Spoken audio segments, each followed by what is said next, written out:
Hello my dear student, good evening. आज हम लोग स्टार्ट करेंगे फिजिक्स का मैथ्स, जिसमें हम लोग डिफरेंशिएशन और इंटीग्रेशन और डिफरेंट इंटीग्रेशन ये तीनों पढ़ेंगे, जो कि फिजिक्स के लिए वेरी वेरी इंपॉर्टेंट होता है। अगर आपको डिफरेंशिएशन और इनडिफिनिट इंटीग्रेशन और डिफरेंट इंटीग्रेशन नहीं आता तो आप ना कि डेरिवेशन आपको समझ में आएगा, ना ही आपका फिजिक्स का क्वेश्चन कर पाओगे। ठीक है, खासतौर पे नीट के स्टूडेंट के लिए अगर ये मैथ्स नहीं क्लियर होता तो उनको नीट बहुत डिफिकल्ट लगता है। ठीक है, तो चलिए इस वीडियो को बहुत अच्छे से आप लोग देखेंगे। देखिए, फर्स्ट पॉइंट मैं डेरिवेटिव पहले पढ़ाऊंगा। यहाँ पर आपको मैंने लिखा कि फर्स्ट पॉइंट डी अपॉन में डी एक्स और यहाँ पर एक्स है सर। मैंने लिखा sir D upon D x और यहाँ पर एक्स है। अगर ये दोनों हमारा सर सेम है तो डिफरेंशिएशन हमारा 1 हो जाएगा। ठीक है, सेकेंड पॉइंट अगर मैं यहाँ से बोलूँ कि सर डी अपॉन में डी एक्स और यहाँ पर सी है, तो विथ रेस्पेक्ट एक्स के जब सी का डिफरेंशिएशन करूंगा तो देखिए सी एक कांस्टेंट टर्म है जिसका डेरिवेटिव मैं बोलूँगा 0 हो जाएगा। ठीक है, इसी तरह से मैं थर्ड पॉइंट की मैं बात करूंगा तो मैं लिखूंगा सर डी अपॉन में डी एक्स और 2 किसी भी रेस्पेक्ट में जब सर आप एनी नंबर का डिफरेंशिएशन करोगे तो वो 0 हो जाएगा। अगर मैंने बोला sir D upon D x और 100 है तभी भी आपका डिफरेंशिएशन 0 आएगा। अगर मैंने बोला डी अपॉन डी टी और 200 है तभी भी आपका डिफरेंशिएशन 0 ही होगा। 4 पॉइंट वाला फार्मूला वेरी वेरी इंपॉर्टेंट है। D upon D x x के पावर में एन क्या होता है, एन एक्स के पावर में एन माइनस 1। ये जो फार्मूला है इंपॉर्टेंट है आपका। ठीक है, ये फार्मूला कैसा है आपका, इंपॉर्टेंट फार्मूला है। इस पर मैं एग्जांपल ले रहा हूँ। मैंने एग्जांपल ले लिया फर्स्ट कि डी अपॉन में डी एक्स और एक्स के पावर में 2। जब यहाँ से मैं सर पावर कंपेयर करूँगा तो n इज इक्वल टू जो है वो 2 है, तो मैं लिखूँगा 2x के पावर में 2 माइनस 1। जो फाइनल आंसर हमारा क्या आ जाएगा, 2x हो जाएगा, क्योंकि 2x है और 2 माइनस 1 हमारा यहाँ पर 1 हो जाएगा, तो फाइनली क्या आएगा, 2x हो जाएगा। ठीक है, इसी तरह से मैं लिखूंगा डी अपॉन डी एक्स और एक्स क्यूब की मैं बात करूंगा, पावर कंपेयर करूंगा तो n इज इक्वल टू हमारा 3 है, तो यहाँ पर हो जाएगा 3x के पावर में 3 माइनस 1, तो ये हमारा आ जाएगा 3x स्क्वायर, क्योंकि 3 माइनस 1 हमारा 2 हो जाएगा। ठीक है, इसी तरह से सेम एक एग्जांपल मैं और लेता हूँ। मैंने लिखा सर d अपॉन में डी एक्स और t के पावर में 5 है। थोड़ा यहाँ पर ध्यान देना, विथ रेस्पेक्ट आप x के करोगे, t एक कांस्टेंट टर्म है तो यहाँ पर आप बोलोगे सर डेरिवेटिव 0। जैसे यहाँ पर d अपॉन डी एक्स और c एक कांस्टेंट टर्म था तो डिफरेंशिएशन आपका क्या आ गया था, 0 हो गया था, क्योंकि विथ रेस्पेक्ट आप किसके कर रहे हो सर, x के कर रहे हो। ठीक है, चलिए यहाँ पर देखिए ये वेरी वेरी इंपॉर्टेंट है ये वाला एग्जाम्पल। मैंने लिखा d अपॉन में डी एक्स और रूट एक्स। रूट एक्स का मीनिंग क्या सर, x के पावर में 1/2। रूट एक्स का मीनिंग क्या सर, x के पावर में 1/2। तो यहाँ पर n इज इक्वल टू जो है 1/2, इसको मैं ऐसा लिख लूँगा d अपॉन डी एक्स और x के पावर में 1/2। अब पावर जब कंपेयर करूंगा सर, इस वाले फार्मूले से पावर कंपेयर करूंगा तो n इज इक्वल टू 1/2 है आपका, तो यहाँ पर मैं लिखूंगा 1/2 और x के पावर में 1/2 माइनस का 1 हो जाएगा। क्लियर है यहाँ तक? तो इसको जब मैं सॉल्व करूंगा तो 1/2 x के पावर में, देखिए यहाँ पर -1 से जब प्लस हाफ जाएगा तो -1 से प्लस हाफ जाएगा तो -1 बचेगा। इसको लिख लूंगा 1/2 रूट एक्स। तो यहाँ पर ध्यान देना, अगर किसी ने पूछा कि रूट एक्स का डिफरेंशिएशन क्या होता है तो आपको ये याद होना चाहिए कि रूट एक्स का जो डेरिवेटिव आएगा वो 1/2 रूट एक्स हो जाएगा। क्लियर है पॉइंट यहाँ तक? ठीक है, नेक्स्ट एग्जांपल यहाँ पर मैंने लिख लिया 1 में रूट एक्स का डिफरेंशिएशन आपको करना है। ठीक है, 1 रूट एक्स का डिफरेंशिएशन करना है, तो यहाँ पर मैं लिखूंगा d अपॉन में डी एक्स एक्स के पावर में माइनस का 1/2। ठीक है, यहाँ पर मैं क्या लिखूंगा, d अपॉन डी एक्स। देखिए x के पावर में 1/2 है न्यूमरेटर में, डिनोमिनेटर में जो है आपका x के पावर में 1/2 न्यूमरेटर में शिफ्ट करूंगा तो जो पावर प्लस है वो माइनस हो जाएगा, तो x के पावर में माइनस का 1/2 आ जाएगा। ठीक है, तो इसी तरह से जब यहाँ पर पावर में कंपेयर करते रहो n is equal to minus का 1/2, तो मैं लिखूंगा माइनस का 1/2, x के पावर में माइनस का 1/2 -1 हो जाएगा, तो माइनस का 1/2 x के पावर में माइनस का, जब क्रॉस मल्टीप्लाई कराऊंगा तो माइनस का 2 और -1 तो माइनस का 3/2 आ जाएगा। ठीक है, इसको जब मैं पूरे को सॉल्व करूंगा तो ये आएगा 1/2x और रूट x हो जाएगा। यहाँ पर थोड़ा सा आप कैलकुलेशन पे ध्यान दोगे, देखिए 1/2 था, x के पावर में माइनस का 3/2 को मैंने डिनोमिनेटर में शिफ्ट किया तो प्लस में हो जाएगा। देखिए यहाँ x के पावर में 1 था और यहाँ पावर में रूट एक्स के पावर में 1/2 था। अगर एक्स एक्स दोनों सेम हो तो पावर जब मैं ऐड करूंगा मीन्स मैं आपको ऐसा बोलूंगा कि एक्स के पावर में 2 का मल्टीप्लाई एक्स के पावर में एक्स के पावर 1 से करूंगा तो एक्स के पावर 3/2 ही आएगा। ठीक है, तो इस तरह से हम लोग इसको बेसिक हम लोग सॉल्व कर सकते हैं। इसको एक बार अच्छे से आप लोग नोट कर लीजिए। क्लियर है सभी लोगों का यहाँ तक? चलिए और क्वेश्चन हम लोग करेंगे यहाँ पर जो कि वेरी वेरी इंपॉर्टेंट है। अभी जस्ट हमने पढ़ाया था कि डी अपॉन में डी एक्स एक्स के पावर एन का फार्मूला होता है एन एक्स के पावर में n-1। ठीक है, तो यहाँ पर इस रिजल्ट को आप बहुत अच्छे से ध्यान दोगे। मैंने लिखा डी अपॉन में डी एक्स 1/x। देखिए यहाँ पावर में जो है 1 है, 1/x, तो यहाँ पावर में 1 है। इसको मैं ऐसा लिख सकता हूँ कि x के पावर में -1। अगर मैं यहाँ पर सर पावर में जब मैं कंपेयर करूँगा तो n इज इक्वल टू जो आएगा वो -1 आएगा। तो यहाँ पर मैंने लिखा -1 x के पावर में -1 n x के पावर में n-1 मैंने यहाँ पर लिख दिया। ठीक है, इसको सॉल्व करूँगा तो -x के पावर में -2, इसको सॉल्व कर लिया तो यह आ जाएगा माइनस का, यहाँ पर हो जाएगा -1/x²। तो अगर किसी ने आपसे पूछा कि 1/x का डेरिवेटिव क्या होता तो आप क्या बोलोगे? सर -1/x² हो जाएगा। ठीक है, बट आप जब नीट और जेई का एग्जाम दोगे तो थोड़ा सा आपके पास एक्स्ट्रा माइंड होना चाहिए। उन्होंने लिखा d/dx 1/x²। देखिए सर अब थोड़ा सा एक्स्ट्रा माइंड हम लोग लगाएंगे। मैंने बोला सर 1/x का जब आप डेरिवेटिव करो तो आ रहा -1/x²। ठीक है, तो देखिए पहले फर्स्ट नंबर मैंने यहाँ पर माइनस साइन लिख लिया। ठीक है सर, जब देखिए यहाँ पावर में 1 था तो यहाँ पर 1 आया था, तो यहाँ पावर में कितना है 2 है तो मैं 2 लिखूंगा। देखिए जब सर यहाँ पावर में 1 था तो मैंने 1 लिखा था, और जब यहाँ पावर में 2 है तो यहाँ पर मैं -2 लिखूंगा। ठीक है, और अपॉन में जब यहाँ पावर में 1 था तो यहाँ x² आया था, तो यहाँ पावर में 2 है तो यहाँ पर क्या हो जाएगा x³ हो जाएगा। क्लियर है सभी लोग का? एक क्वेश्चन और करेंगे यहाँ पर, थोड़ा सा ध्यान देंगे। मैंने लिखा सर d/dx 1 में x³ का, तो देखिए पहले फर्स्ट नंबर हम लोग क्या लिखेंगे -3 अपॉन में x के पावर में 4 हो जाएगा। ठीक है, इसी तरह से एक एग्जांपल मैं और लेता हूँ। मैंने लिखा सर d/में dx और 1/x के पावर में 4, तो बोलोगे सर -4 और x के पावर में 5, यही आपका आंसर हो जाएगा। तो ये चीज़ें आपको बहुत अच्छे से आनी चाहिए, क्योंकि अगर आप जेईई और नीट का एग्जाम दे रहे हो तो आपके पास एग्जाम में इतना टाइम नहीं रहता है, और मैंने ये आपको मेथड बता दिया कि कैसे कैसे आप मेथड से इसको सॉल्व कर सकते हो। ठीक है, इसको नोट कर लीजिए आप लोग। क्लियर है सभी लोग का यहाँ तक? चलिए नेक्स्ट क्वेश्चन करेंगे। यहाँ पर नेक्स्ट क्वेश्चन क्या है, d/dx √x + 1/√x का होल स्क्वायर। तो इसको a + b के होल स्क्वायर पर एक्सपेंड कर दूंगा। तो मैंने लिखा √x का स्क्वायर प्लस 1/√x का होल स्क्वायर और प्लस का 2ab, तो 2√x और इंटू 1/√x कैंसल आउट कर दिया मैंने। ठीक है, और d/में dx विथ रेस्पेक्ट x का, तो देखिए यहाँ पर x² है तो स्क्वायर से रूट कैंसिल आउट होगा तो बचेगा x, और x का डेरिवेटिव आपका 1 हो जाएगा। यहाँ पर स्क्वायर से रूट कैंसिल आउट हो जाएगा, क्योंकि 1 का स्क्वायर और रूट का स्क्वायर तो वो 1/x होगा, और 1/x का जो डेरिवेटिव आएगा वो -1/x² होगा। भी जस्ट मैंने आपको पढ़ा दिया। ठीक है, विथ रेस्पेक्ट x के 2 एक कांस्टेंट टर्म है तो डेरिवेटिव 0 आ जाएगा, तो फाइनल आंसर आपका ये आ जाएगा। क्लियर है सभी लोग का यहाँ तक? ठीक है, तो इसको नोट कर लीजिए आप लोग, समझ में सब लोग को आ गया होगा। ठीक है, चलिए अब हम लोग देखते हैं कि फिजिक्स में किस तरह से डेरिवेशन का यूज होगा और कैसे क्वेश्चन पूछा जाएगा। देखिए मैं आपको 2 एग्जांपल कराता हूँ। यहाँ पर मैंने लिखा सर कि x इज इक्वल टू, यहाँ पर आपको गिवन है x is equal to 2t³ plus का 3 का t² और प्लस का 2t प्लस का 1। ठीक है, और फाइंड करना है, आपको बोला गया फाइंड करिए आप एक्सीलरेशन। ठीक है, आपको फाइंड करना है acceleration at t is equal to 2 second.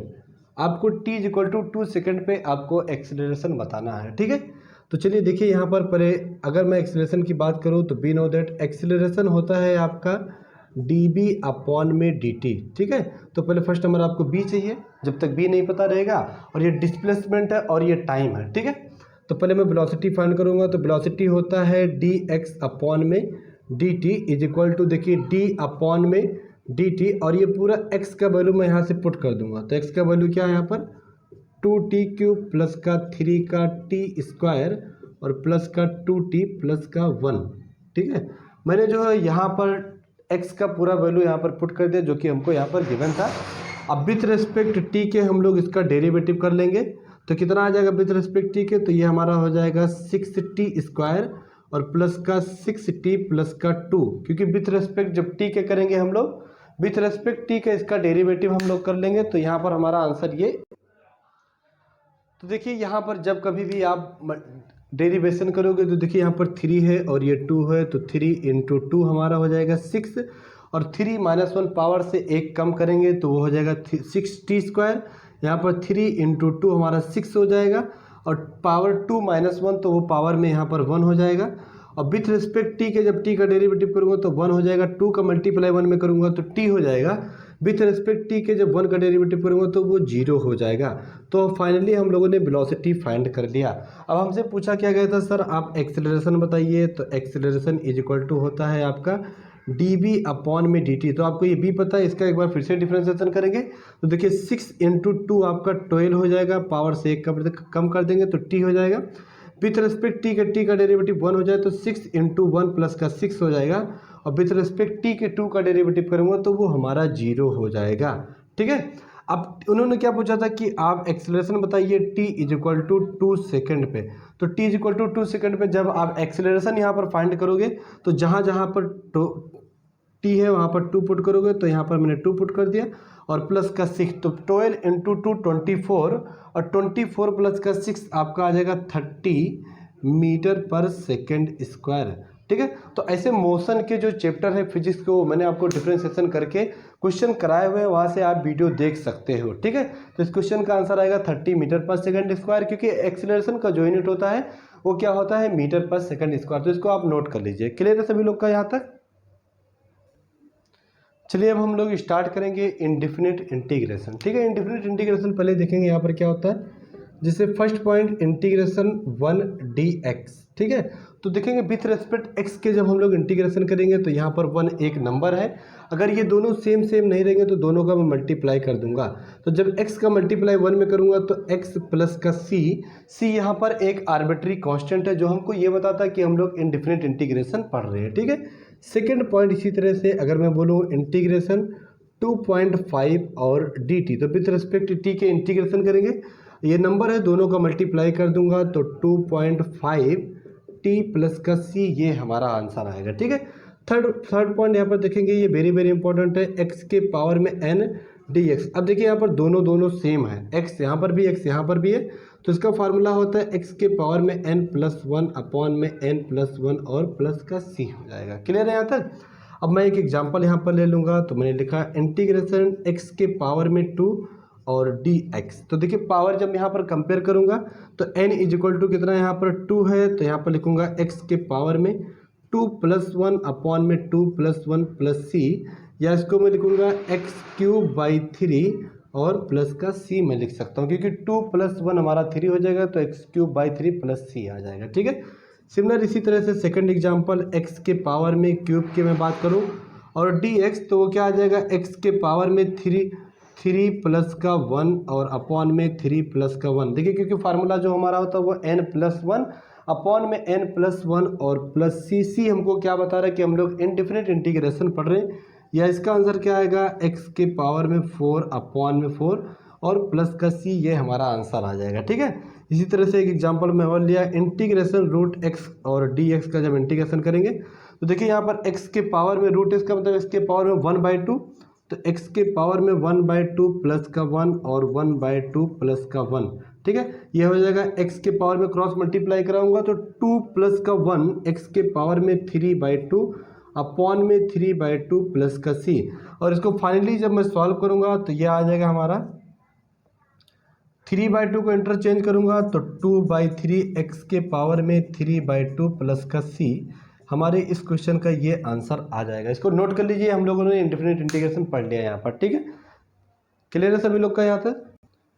चलिए देखिए अब कैसे हम लोग इसको और थोड़ा एक्स्ट्रा कैसे सॉल्व करते हैं, थोड़ा ध्यान देंगे आप लोग। यहाँ पर मैंने लिखा सर कि कहीं पर लिखा है 2 और x और dx का इंटीग्रेशन आपको करना है। ठीक है। तो देखिए विथ रिस्पेक्ट x के करेंगे, यहाँ पावर में 1 है, 2 एक कांस्टेंट टर्म है तो उसको ऐसे लिख लूँगा 2x के पावर में 1+1 मतलब x²/2।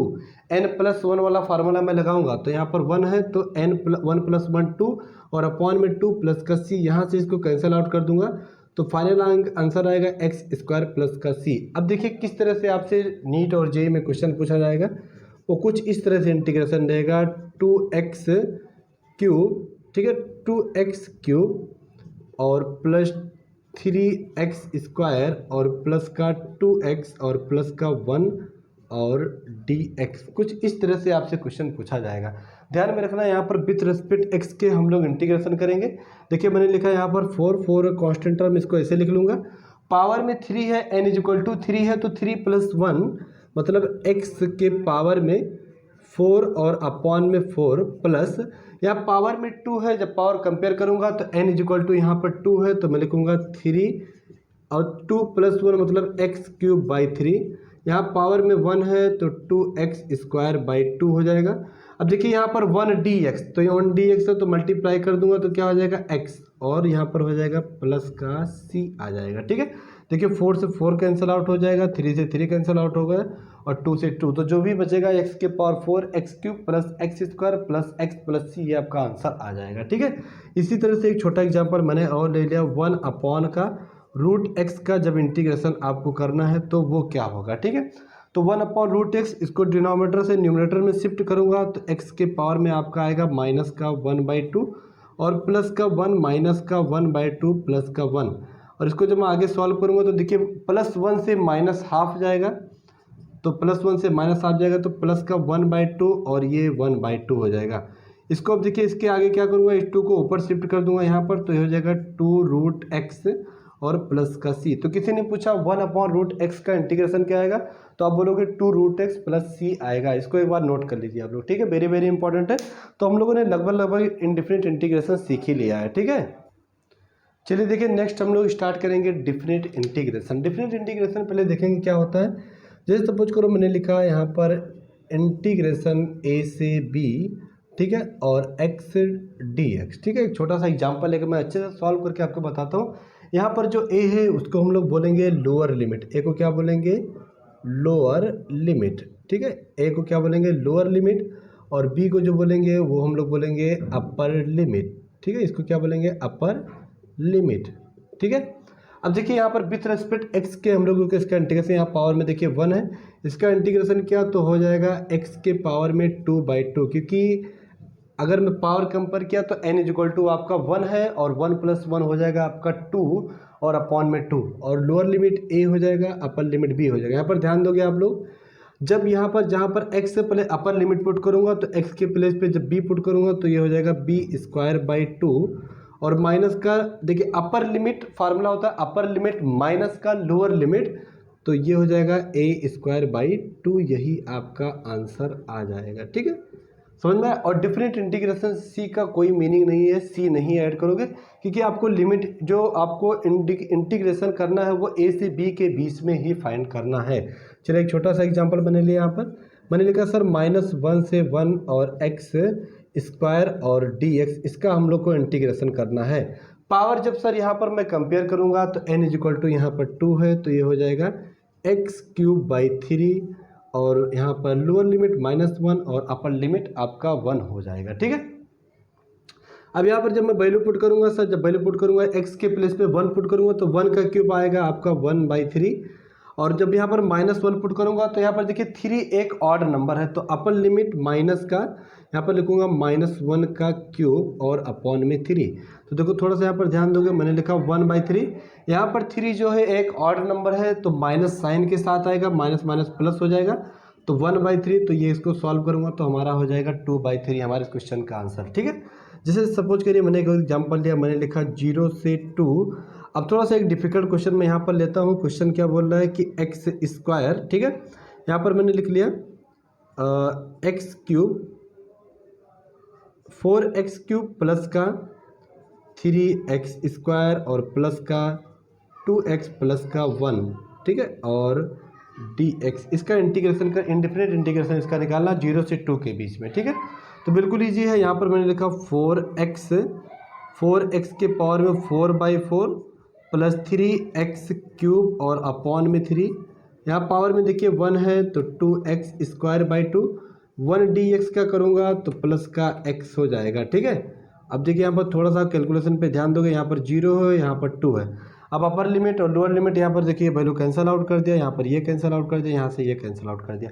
अपर लिमिट आप पुट करोगे 2 के पावर में 4 आपका 16 हो जाएगा, 2 के पावर में 4 16 हो जाएगा, 2 के पावर में क्यूब आपका 8 हो जाएगा, और 2 का स्क्वायर प्लस का 4 हो जाएगा और प्लस का 2। अपर लिमिट माइनस का लोअर लिमिट जहाँ जहाँ x है वहाँ पर मैं 0 पुट कर दूंगा तो पूरा फंक्शन आपका 0 ही हो जाएगा। अब इसको 16 प्लस का 8 आपका 24 हो जाएगा, और 24 देखिए 16 और प्लस का 24 प्लस का 28 और 28 प्लस का 2 आपका आ जाएगा 30। जो 30 है वो आपका आंसर आ जाएगा। ठीक है, तो इसी तरह से हम लोग इनडिफिनिट इंटीग्रेशन को सॉल्व कर सकते हैं। अब मैं आपको बहुत मेन चीज़ बताने जा रहा हूँ जो कोई नहीं बताता है कि कहाँ पर आपको डिफरेंशिएशन करना है और कहाँ पर आपको इंटीग्रेशन करना है। मैं आपको एक चीज़ बता दे रहा हूँ, बहुत अच्छे से आप ध्यान दोगे। क्लियर है सभी लोग का? यहाँ तक नोट कर लीजिए इसको। हाँ, चलिए देखिए कैसे हम लोग को फिजिक्स में पता चलेगा। बहुत सुपर ट्रिक्स मैं बता रहा हूँ कि कैसे पता चलेगा कब डिफरेंशिएशन करना है, कब इंटीग्रेशन करना है। देखिए जब आपको डिस्प्लेसमेंट और टाइम गिवन है, ऐसा डिस्प्लेसमेंट और टाइम ग्राफ, ऐसे डिस्प्लेसमेंट और टाइम ग्राफ है, तो उन्होंने पूछा कि आप वेलोसिटी फाइंड करिए। तो अगर आप ना ऊपर से नीचे की तरफ आ रहे हो, ठीक है, या वेलोसिटी टाइम ग्राफ गिवन है और एक्सीलरेशन पूछा गया, तो आप डिफरेंशिएशन करोगे। क्या करोगे? आप डिफरेंशिएशन करोगे। ठीक है, और अगर आपको कहीं पर सपोज करिए कि एक्सीलरेशन वर्सेस टाइम ग्राफ है और आपसे पूछा गया कि आप वेलोसिटी बताइए, क्या बताइए? आप वेलोसिटी बताइए। तो अगर आप अपोजिट चलोगे, नीचे से ऊपर की तरफ चलोगे, तो आपको इंटीग्रेशन करना है। क्या करना है? इंटीग्रेशन करना है। या ग्राफ है तो आप एरिया फाइंड करोगे। क्या फाइंड करोगे? एरिया। और मैं आपको एक चीज़ बता दूं, अगर मैंने फार्मूला पढ़ाया b = dx और अपॉन में dt, अगर आपको इस टाइप से इमेज दिखा तो आप डेरिवेटिव करोगे। क्या करोगे? डेरिवेटिव करोगे। ठीक है, आप डेरिवेटिव करोगे, और अगर क्रॉस मल्टीप्लाई कर दिया तो b dt = dx। आपको इस टाइप से इमेज दिखा, देखिए कहीं पर ऐसे दिख गया कि dx और dt, तो आप बोथ साइड क्या कर दोगे? इंटीग्रेशन कर दोगे। ध्यान में रखना। ठीक है, इसी तरह से अगर मैं बोलूँ कि एक्सेलरेशन = तो आप बोलोगे db अपॉन में dt। जब आपको इस तरह से दिखा तो आप क्या करोगे? डिफरेंशिएशन करोगे। डिफरेंशिएशन और डेरिवेटिव नाम सेम ही है। ठीक है, क्रॉस मल्टीप्लाई कर दिया तो a dt = db। मैंने बोला आपको जब db और dt ऐसे दिख जाए तो आप बोथ साइड क्या कर दोगे? इंटीग्रेशन कर दोगे। ठीक है, तो ये मैंने बहुत अच्छे तरीके से आपको सुपर ट्रिक्स बता दिया है। ठीक है, तो अब आपको कोई प्रॉब्लम फिजिक्स में नहीं होगा। जिस तरह से मैंने बताया डिफरेंशिएशन, और आप डिफरेंशिएशन का टेबल ले लोगे, इंटीग्रेशन और डिफरेंशिएशन का, वहाँ से फार्मूला आप रिवाइज कर लोगे। और अगर आपको थोड़ा सा बेसिक आ गया तो आप कंटिन्यू धीरे धीरे सब कुछ सीख जाओगे, क्योंकि आपका बेसिक एक बार स्ट्रांग कर दिया मैंने। तो आज हम लोगों ने क्या पढ़ा? डिफरेंशिएशन पढ़ा और इनडिफिनिट इंटीग्रेशन और डिफिनिट इंटीग्रेशन, जो कि फिजिक्स के लिए वेरी वेरी इंपॉर्टेंट है। ठीक है, फिजिक्स के लिए कैसा? बहुत ज़्यादा वेरी वेरी इंपॉर्टेंट है। तो अगर हमारा वीडियो आपको अच्छा लगा हो तो मेरे चैनल को सब्सक्राइब करिए, लाइक करिए, शेयर करिए वीडियो को। Thank you for watching.